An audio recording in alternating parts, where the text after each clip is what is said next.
पाकिस्तान के हालात वाक़यात और सियासी सूरत-हाल का लेते हैं जायज़ा। सोहेल बड़ाई साहब हैं, बहुत ज़्यादा नाक़िद रहे इमरान खान साहब के और बहुत ज़्यादा, और इसी तरीके से कुछ और दानिश्वर भी हैं। तो सोहेल बड़ाई साहब ने एक बात की है, वो कुछ दिनों से ज़रा थोड़े से उन्होंने भी अपनी शिफ्ट की है, अपना बयानिया चेंज किया है और ख़ास तौर पे ऐसे प्रोग्राम्स में वो जा रहे हैं, जो इमरान खान साहब का मज़ाक उड़ाते थे। और अब वहाँ जाके ये बात कही जा रही है कि नहीं, इमरान खान की मकबूलियत जो है, वो बहुत बिल्कुल सही जेन्युइन मकबूलियत है। अब कबूलियत हो ना हो, मकबूलियत कबूलियत पे हावी हो चुकी है। फिर ये भी कहा गया इमरान खान साहब के बारे में कि जनाब उनके बगैर, क्योंकि ये भी तस्लीम कर लिया उन दोस्तों ने जो एस्टेब्लिशमेंट के साथ जुड़े हुए थे, जो इंजीनियर शरीफ साहब के साथ जुड़े हुए थे, जो रॉयवेंड के साथ जुड़े हुए थे। अब वो सारे लाइन चेंज कर रहे हैं और वो कह रहे हैं कि नहीं, इमरान खान से ज्यादती हुई है, इमरान खान बहुत पॉपुलर है, अगर इलेक्शन होता है तो इमरान खान क्लीन स्वीप करेगा, और अगर इमरान खान साहब जेल से बाहर आते हैं तो भी ये हुकूमत बिल्कुल जीरो हो जाएगी। अब हुकूमत की खामियां बताई जा रही हैं, ये सारी की सारी बातें आ रही हैं। मेरे सामने सोहेल बड़े साहब का एक और मौजूद है जी, ताज़ा तरीन। वो कहते हैं कि मैं इमरान खान के साथ हूं और मैंने हमेशा ये कहा कि इसे जेल से बाहर निकलना चाहिए। मैं तो ये भी कहता हूं कि इमरान खान के खिलाफ जितने भी केसेस हैं, वो सारे के सारे झूठे हैं। ये सोहेल बड़ाई साहब ने लिख दिया है, बयान कर दिया है। तो इससे आप अंदाजा कर सकते हैं कि हवाओं का रुख क्या चल रहा है। तो मेरे साथ इस वक्त ना हम सफर कर रहे हैं, इस नुक्ते पे मैं आपकी राय लेना चाहूंगा जनाब इमरान रियाज साहब से। तो उनसे मैं जरा पूछता हूँ चलते चलते कि क्या वो क्या कहते हैं सोहेल बड़ाई साहब के मामले में ना। हाँ जी बिल्कुल। देखिए साबर भाई, ये सोहेल बड़ाई साहब का इस मौके पर ये बातें करना, ये मेरी समझ से तो अभी तक बाहर है। यानी इन्होंने इलेक्शन से पहले, आपको याद होगा, एक बयानिया बनाया था सोहेल बड़ाई साहब ने, और इनका ये मानना था कि पाकिस्तान तहरीके इंसाफ बुरी तरह इलेक्शन हार जाए। जी हाँ बिल्कुल। और ये कहते थे कि तहरीके इंसाफ का तिया पांचा हो गया है और इंतखाबी निशान उनके पास है नहीं, तो ये बहुत बुरी तरह हारेंगे। तो इनका वो बयानिया गलत साबित हुआ, उसके अंदर ये झूठे साबित हुए, इन्होंने एस्टेब्लिशमेंट को बहुत सपोर्ट किया। फिर इमरान खान साहब की कैद के हवाले से सोहेल बड़ाई साहब ने हमेशा जस्टिफाई किया, उन्होंने हमेशा कीड़े निकाले मजलूम में। बड़ाई साहब ने इमरान खान साहब के हालात के लिए इमरान खान साहब को और उनके साथ मार खाने वाले बाकी लोगों को जिम्मेदार करार दिया। फिर ये बड़ाई साहब वही शख्सियत है जिन्होंने साबिक खातून अव्वल बुशरा बीबी पे काफी ज्यादा तनकीद की, बहुत ज्यादा निश्तर उनके ऊपर चलाए, एक खातून को इन्होंने टारगेट किया। फिर जिस तरीके से ये मजाक उड़ाते रहे मुख्तलिफ मौकों के ऊपर, तो बड़ाई साहब ने जो है ना पूरा साथ दिया पाकिस्तान की मिलिट्री एस्टेब्लिशमेंट का, और उस वक्त तक साथ दिया जब तक इन्हें लगता था कि इमरान खान को तोड़ दिया जाएगा, उससे माफी मंगवा ली जाएगी। मुझे ऐसा लगता है कि शायद क्योंकि अब इसमें लगता वाली बात ही है, यानी मैं शोर शॉर्ट तो कह नहीं सकता कि सोहेल बड़ाइच को एक्चुअली हुआ क्या अचानक से, लेकिन मुझे ऐसा लगता है कि सोहेल बड़ाइच की हिम्मत जवाब दे गई है और उन्हें यह बात समझ आ गई है कि जिस आदमी को तोड़ने के लिए आसिम मुनीर साहब ने दिन रात एक किया है, वो आदमी नहीं टूट रहा। और इसकी एक रीजन और भी हो सकती है साबिर भाई, ये मेरी बात आप याद रखिएगा कि सोहेल बड़ाइच साहब को आप कभी भी जब भी नून लीग के साथ ब्रैकेट करेंगे ना, तो आप गलती करेंगे। बड़ाइच साहब का जो असल ताल्लुक है वो आसिफ अली सरदारी के साथ। बड़ाइच साहब आप बड़ी बारीक वारदात डालते हैं, ये करते हैं बैलेंस, पता कैसे है? ये कभी एक आधा कॉलम लिखेंगे नून लीग पे तनकीद करेंगे, एक आधा कॉलम लिखेंगे पीटीआई पे तनकीद करेंगे, और ये इससे साबित करेंगे कि बड़ाइच साहब न्यूट्रल है, लेकिन असल में न्यूट्रल नहीं है। इनके ताल्लुकात है आसिफ अली जरदारी के साथ, और आज आपको पता है कि आसिफ अली जरदारी साहब को प्रॉब्लम आ रही है कुछ चीजों में। नंबर एक, जो उनके जजेस के उन्होंने नाम दिए थे, वो जजेस की तैनातियां नहीं मिली। फिर बिलावल को बड़ा शिकवा है कि यार हमारे साथ ज्यादती हुई है, यहाँ पे आजाद कश्मीर में हमारे साथ जुल्म किया गया है, हमें जो मिलना चाहिए था आजाद कश्मीर में वो हमें नहीं मिला, और जो हमारे साथ बातें किए गए वो पूरे। आपको और याद दिलाऊं मैं कि जब ये रिजीम चेंज ऑपरेशन के बाद 2024 में इलेक्शन हुआ तो शुरू का ये था, और ये फार्मूला हुकूमती लोग खुद बता चुके हैं। शुरू का जो पहला फार्मूला था वो ये था कि आधा टाइम शहबाज शरीफ और जी आधा टाइम ये बिलावल को जी वजीर आजम बनाएंगे। 50-50 ये 50-50 का एक फार्मूला था, लेकिन वो फार्मूला जो है वो बीच में छोड़ दिया गया, और अब शहबाज शरीफ साहब जो है वो फेवरेट प्राइम मिनिस्टर बन गए। प्रॉब्लम होगी। तो आप याद रखिए, जैसे Ansar Abbasi foreign anti establishment हो जाते हैं ना, जैसे ही मियां साहब को प्रॉब्लम होती है, हाँ जी तो इसी तरह जैसे ही सरकारी को प्रॉब्लम होगी ना, जब जब एस्टेब्लिशमेंट से या सिस्टम से, तो आप देखेंगे कि सुहेल वड़ाइच साहब जो है ना, वो कहीं ना कहीं से कोई ना कोई छोटा मोटा इनकलाब निकाल कर ले आएंगे। मुझे ये मामला उससे जुड़ा हुआ लगता है, वरना वड़ाइच साहब, मेरी समझ में नहीं आ रहा कि इस वक्त उनके अंदर से ये जज्बात कैसे जागे कि वो ये बात बोल दें कि जनाब इमरान खान साहब की मकबूलियत है और कबूलियत पीछे रह गई है, मकबूलियत आगे निकल गई है, इमरान खान छोड़ेगा नहीं, इमरान खान हरा देगा, कोई उसे हरा नहीं सकता। फिर आप एक और बात गौर करें, इनका एक इंटरव्यू के कुछ क्लिप चल रहे थे, पूरा इंटरव्यू तो मैंने नहीं सुना। तो मंसूर अली खान साहब, जी उन्होंने इंटरव्यू किया था सुहेल वड़ाइच साहब का, तो मंसूर ने बड़े अच्छे क्वेश्चंस किए। उसमें ना मैंने एक बात नोट की, और आप भी गौर कीजिएगा कि उसमें वो ये कभी नहीं कहते कि पीपल्स पार्टी का बेड़ा गर्क हो गया, उसमें वो हमेशा ये कहते हैं कि नून लीग का बेड़ा गर्क हो गया। पीपल्स पार्टी का बेड़ा गर्क ये मान ही नहीं सकते कभी भी सुहेल वड़ाइच साहब, क्योंकि इनके जरदारी के साथ, जरदारी साहब की बेटी की शादी थी ना, तो मुझे याद है कि 2 साहब उन्होंने बुलाए थे गालिबन, एक हामिद मीर साहब को और एक सुहेल वड़ाइच साहब, जी हाँ।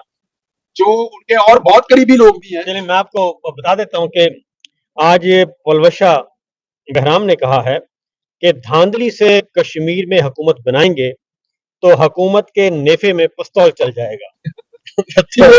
ये नेफे में पिस्तौल चलाया थोड़ा सा, पिस्तौल तो नहीं उनके पास है, हाँ जी लेकिन नेफे में शुरली चलाई है सुहेल वड़ाइच साहब ने। तो ये मुझे उससे जुड़ा हुआ लगता है, क्योंकि इनकी वफादारी और इनकी मोहब्बतें जो है वो आसिफ अली जरदारी के साथ। जी और आगे भी एक और खबर भी है, मैं आपको बताता हूँ। एक और खबर आई है क्योंकि इमरान खान साहब के बारे में जो आंखों का मामला है वो बहुत हो चुका है, संजीदा है, और उसके बारे में मुस्तनद रिपोर्ट्स भी मौजूद हैं।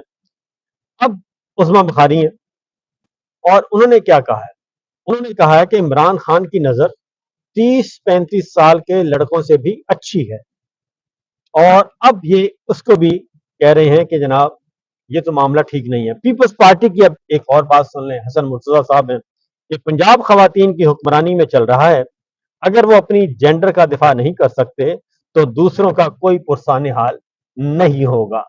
तो ये जो इमरान भाई बात कर रहे थे, इसलिए उसका बताना ये जरूरी आपने था। उस्मा बुखारी की बात की ना साबिर जी भाई, हाँ। तो इन्होंने ना लिख कर दिया हुआ है एक केस में अदालत में, जी ये डूब के मर जाना चाहिए नवाज शरीफ को और उनकी बेटी को, जिन्होंने हुकूमत बनाई हुई है पंजाब में, कि उनकी इंफॉर्मेशन मिनिस्टर इसलिए लाहौर की एक अदालत में नहीं जा रही पिछले 9 महीनों से, 11 महीने हो गए गालिबा, जी हाँ। 11 महीनों से वो लाहौर की एक अदालत में सिर्फ इसलिए नहीं जा रही, उनकी अपनी इंफॉर्मेशन मिनिस्टर सिक्योरिटी साथ होने के बावजूद पंजाब के कैपिटल के अंदर वो अदालत में नहीं जा रही है, और अदालत में उसने लिख कर दिया है कि मेरी जान को खतरा, मैं अदालत में नहीं आ सकती। तो ये तो इनके लिए डूब मरने का मुकाम है, और ये तो बेशर्मी की हद तक इनको जो है वो डूब मरना चाहिए कि इन्होंने किया क्या। यानी एक मिनिस्टर लाहौर में अपने आप को महफूज नहीं समझ रही, तो आम आदमी अपने आप को कैसे महफूज समझेगा। इतने को 3000 बंदा इन्होंने सीसीडी के जरिए मार दिया, बंदे मार मार इन्होंने तबाहियां फेर दी, और आज भी लॉ एंड ऑर्डर की सिचुएशन ये है कि एक सूबाई वजीर ये कहती है, और लिख कर, वो लेटर में दूंगा साबर भाई आपको, वो लिख कर एक सूबाई वजीर ये कहती है कि जनाब मेरी जान को खतरा है, मैं लाहौर की एक अदालत में नहीं आ सकती। अंदाजा करें। तो ये तो मामला चल रहे हैं, तो अब आते हैं जी, समाप्त करते हैं यहीं पे मामलात को, क्योंकि एक खबर है, क्योंकि कहा जाए क्यों कोलैप्स क्यों कर गया जी ये सिस्टम। अब कह रहे हैं नहीं, सिस्टम नहीं कोलैप्स कर गया, हुकूमत क्रैश कर गई है, खबर है। और हमारे माहिरीन मईशत हैं इस वक्त, और बल्कि माहिरीन मईशत नहीं, सॉरी, हाँ माहिरीन मईशत भी कह सकते हैं। साबिक सदर है लाहौर चैम्बर ऑफ कॉमर्स के मियां अबू जर साहब, उन्होंने कहा है कि आईएमएफ को गवर्नमेंट, यानी कि हमारी हुकूमत आईएमएफ को 1 घंटे में 1 अरब रुपए सूद अदा कर रही है, हर घंटे हर घंटे में 24 घंटों में 24 अरब रुपया, यानी एक दिन में 24 अरब रुपया सूद अदा किया जा रहा है। और अब ये तो सूद है, जबकि एक दिन में 24 अरब सूद दिया जा रहा है और एक दिन में 20 अरब रुपया कर्जा लिया जा रहा है। ये आप खुद अंदाजा कर लें कि ये सिस्टम कैसे चल रहा है। हमारे field marshal general Asim Munir साहब का विजन 2024 कैसा विजन था कि पाकिस्तान को वकालत के शोबे में, सहाफत के शोबे में, अदालत के शोबे में, शुजात के शोबे में और मईशत में, मुआशरत में, जमहूरियत में तहस नहस करके चला गया। एक दिन में इमरान भाई, एक दिन में 24 अरब बनता है जी, 24 अरब रुपया, 20 अरब रुपया कर्जा लेके 24 अरब रोज का, हाँ जी, महीने का आप लगा लें तो साबिर भाई ये बन जाता है आपका लगभग 700 अरब से ज्यादा। जी हाँ। साल का आप लगाएं तो ये 2800 अरब, ये तो बहुत 28 अरब डॉलर, 28 अरब डॉलर। तो ये है मामला जनाब, यह सूरत हाल। तो field marshal general Asim Munir साहब को ये विजन 2024 मुबारक हो, और जितना ज्यादा देर तक वो इसको सीने से लगाए रखेंगे तो इस जहाज ने तो डूबना है, आज नहीं तो कल। और बयान पता क्या है जी, यहाँ से पाकिस्तान ऊंची उड़ान की तरफ जाएगा, ऊंची उड़ान की तरफ जाएगा। और साबिर भाई एक हाँ देखिए सादी सी बात जी, जब तक पाकिस्तान को बंदों की तरह नहीं ना चलाएंगे जी, जब तक पाकिस्तान को जैसे दुनिया चलती है ना, नॉर्मल मुल्क पूरी दुनिया में चलते हैं, जब तक पाकिस्तान को नॉर्मल मुल्कों की तरह नहीं ना चलाएंगे ये नहीं चलता। ये आप चाहे डंडे लगाएं, चाहे सोटियां लगाएं, चाहे आप जो मर्जी करें, आप जो मर्जी खर्चे मारें, कुछ भी करें, मुल्क नहीं चलता जब तक के मुल्क को आप मुल्कों की तरह नहीं चलाएंगे। नॉर्मल तरीके से मुल्क को चलाएं, मुल्क चलेगा। आप कभी सर ऊपर टांगे नीचे, कभी ये हरकत कभी वो हरकत, ये इस तरह नहीं चलेगा मुल्क। इसको मैं सादा कर देता हूँ जी। हमने पिछले 46 साल से 46 ईयर्स 1980 से हम क्या चला रहे हैं, हम सिक्योरिटी स्टेट के तौर पे अपने आप को जगह बनाई हुई है कि जी सिक्योरिटी स्टेट है। और सिक्योरिटी स्टेट में हम क्या कर रहे हैं, 1980 से 20 साल पिछली सदी के और क्वार्टर सेंचुरी इस सदी की, और ये टोटल बन जाते हैं। साबर भाई टीटीपी हमारे गले पड़ी है सर, वही दाइश हमारे गले पड़ी है, अब हौसी भी हमने अपने गले ली है। हमने किस किस की लड़ाई हमने लड़नी है?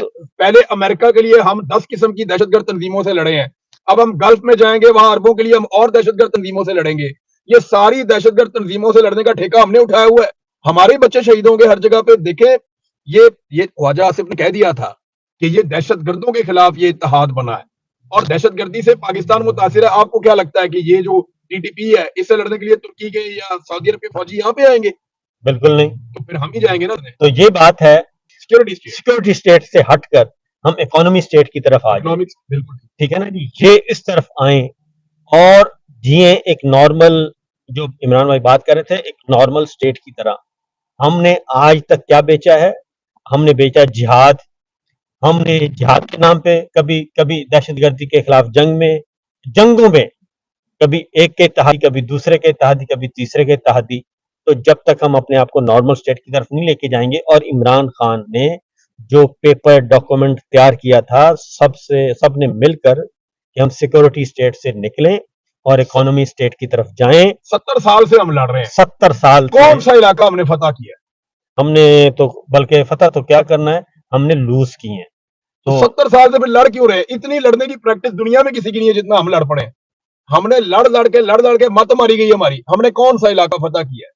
हमने सारे दिए हैं अभी तक तो, बदकिस्मती की बात है, हमने दिए हैं। और हर दो सूरतों में आधा मुल्क गंवा दिया। और इस वक्त तकरीबन जी पाकिस्तान का 50% से ज्यादा इलाका बलूचिस्तान है, वो हमारे हाथ में नहीं है, कंट्रोल में नहीं है।